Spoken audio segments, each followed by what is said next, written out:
Why Nike doesn't want Novak Djokovic. In the exciting world of tennis, Nike has endorsed famous players like Roger Federer and Rafael Nadal. However, one big name is missing from their list: Novak Djokovic, one of the best in the game, known for breaking records. As Djokovic blazes a trail of triumphs and collaborations with other brands, the burning question remains: why hasn't Nike welcomed him into their fold? Let's find out more about this intriguing story and why Djokovic is not part of the Nike team. Novak Djokovic, a tennis legend with 94 ATP championships and 23 Grand Slam singles titles, stands out as one of the world's greatest players. Despite facing setbacks due to his vaccination status, Djokovic has showcased unparalleled success in recent years, securing 3 major titles in 2021, the Wimbledon Open in 2022, and 2 major titles in 2023 so far. Throughout his journey to greatness, Djokovic has been accompanied by renowned brands in the world of sports equipment and clothing, forming partnerships that have defined his career milestones. His first breakthrough came in 2006 when he clinched his maiden ATP title on the clay of Amersfoort in the Netherlands, wearing Adidas kits and using Wilson rackets and bags. By the end of that year, he soared to the 16th spot in the world rankings. In 2008, Djokovic achieved another significant milestone by claiming his first Grand Slam victory at the Australian Open. His partnership with Adidas and Wilson continued as he etched his name alongside illustrious players like Roger Federer, Lleyton Hewitt, and David Ferrer. In 2009, he bound himself to the Piedmontese brand Sergio Tacchini, with whom he continued to achieve success for 2 years. However, it was in 2011 that the real turning point arrived. 2011 was the year when Djokovic triumphed at Wimbledon for the first time, defeating Rafael Nadal in the final. This victory catapulted him to the #1 spot in the world rankings, solidifying his position as a force to be reckoned with in the tennis world.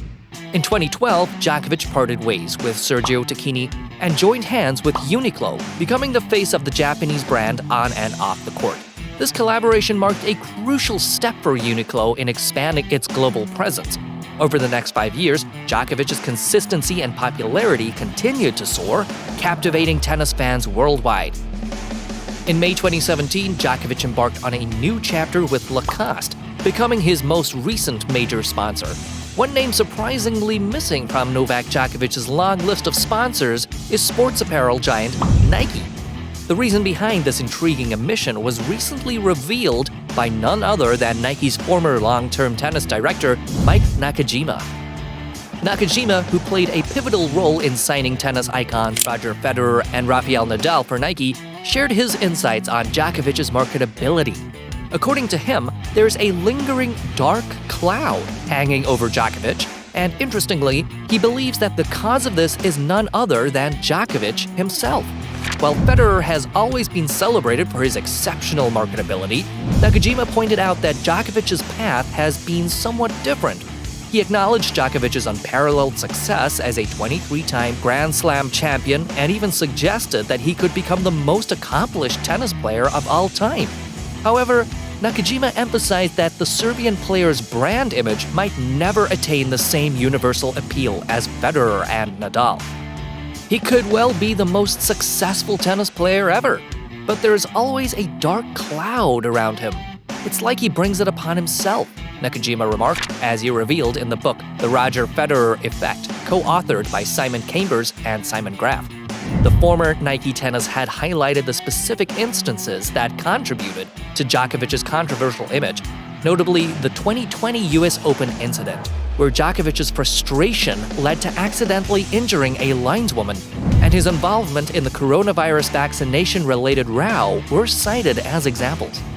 For brands, Nakajima stated that they would naturally prefer to associate themselves with players who maintain a clean image and stay away from controversy, leading to Nike's decision not to partner with Djokovic.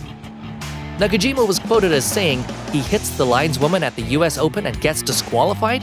It happens, I guess, but why does it always happen to Novak? Or the whole controversy about the COVID-19 vaccination. Now, as a brand, do I want to be behind someone who always has controversy around him? Or do I want to go with an athlete with a squeaky clean image?" In the list of the world's most marketable athletes of 2022, published by Sports Pro, Djokovic found himself in 46th place. That was well below Serena Williams, Naomi Osaka, Emma Raducanu, Federer, and Nadal.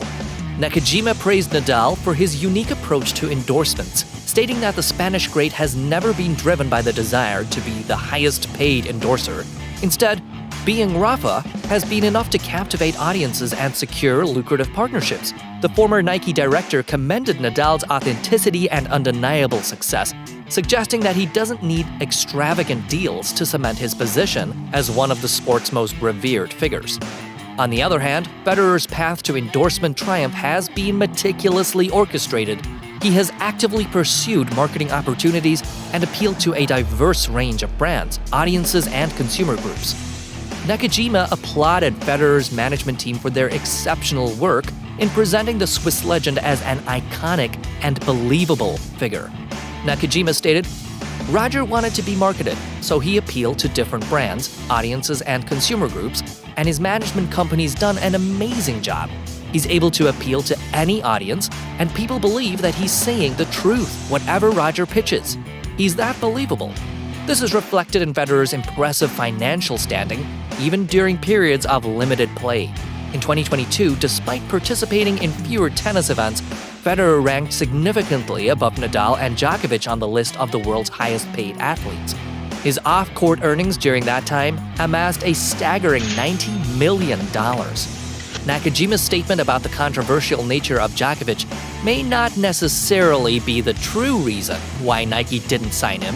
It appears that his response contradicts Nike's past practices, as the company has indeed partnered with some of the most controversial players in tennis history before. One notable case is that of Marcelo Rios, who was famously labeled the most hated man in tennis by Sports Illustrated. Despite his polarizing image and perceived lack of respect for fellow players, Nike saw potential in Rios and made a bold move to sign him from Adidas at Wimbledon in 1997. Nakajima, who later referred to Rios as one of my all-time favorite athletes, explained their decision by stating, "When we consider an athlete, we're not looking at guys who are vanilla, plain. We're always looking for players who can win Grand Slams. Rios was. He fit our mold." Despite Rios' controversial reputation, Nike stood firmly behind him, supporting and sponsoring the Chilean wizard. Their faith was rewarded when Rios claimed victory at the Miami Open, elevating him to the world's #1 ranking and securing substantial bonuses from Nike and Yonex. While Nakajima had pointed to Djokovic's controversies as a potential deterrent, their past alliance with Rios demonstrates a willingness to back athletes with unique personalities and even polarizing public images. Another example is Nike's association with the legendary John McEnroe, often dubbed the Super Brat for his notorious on-court behavior in the mid-1980s. Despite McEnroe's troublemaker reputation and his disrespectful antics on the court, Nike remained steadfast in their support, fully sponsoring him during that time. McEnroe sported Nike shoes, shorts, and polos, and interestingly, he continues to be contracted with Nike to this day. The Super Brat persona led to significant backlash, even causing actor Charlton Heston, a devoted tennis enthusiast, to publicly announce his departure from the sport due to McEnroe's perceived disrespect towards the game. Despite such reactions, there is no documentation suggesting that Nike or Nakajima, during his tenure with the company, had reservations about standing behind a player like McEnroe, who always courted controversy. But now Nakajima, no longer employed with the athletic attire and shoe company, is seemingly bending his beliefs to benefit Federer's image while concurrently joining the anti-Djokovic establishment alliance.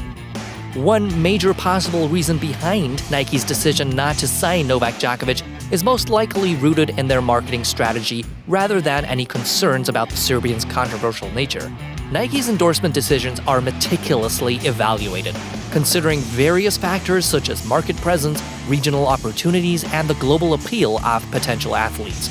The company's evaluation took regional factors into consideration, especially in Serbia, where Nike's market presence was not well established. In contrast, Spain presented a massive opportunity for Nike due to Rafael Nadal's immense following in the country. Switzerland, while not a significant market for Nike, became an exception as Roger Federer's profound influence paved the way for his endorsement deal. Nakajima emphasized that the choice to stick with Federer and Nadal as global icons was not personal against Djokovic. He acknowledged Djokovic's successful partnerships with other brands like Lacoste, Uniqlo, and Adidas, suggesting that Djokovic might not have desired a Nike deal in the first place. In Nakajima's own words, "So nothing personal to Novak, and maybe he didn't want to be with Nike anyway because he certainly got treated well by Lacoste, Uniqlo, and Adidas before that. But, at the end of the day, that's the decision you make as a group, and we stand by it." While Nike might not have partnered with Djokovic, their history of impressive signings in the world of tennis is undeniable. One of their biggest, most iconic signings has been none other than Serena Williams. She started with Puma, but Nike came in, and their partnership has been a game changer. Serena's outfits have been super inspiring, from denim to catsuits and even superhero-themed attire. And beyond the court, their collaboration is all about empowering women. Next, we've got Pete Sampras, who started his career with Sergio Tacchini, winning his first 4 majors with them. But in 1994, he switched to Nike and made a grand entrance by winning Wimbledon in style.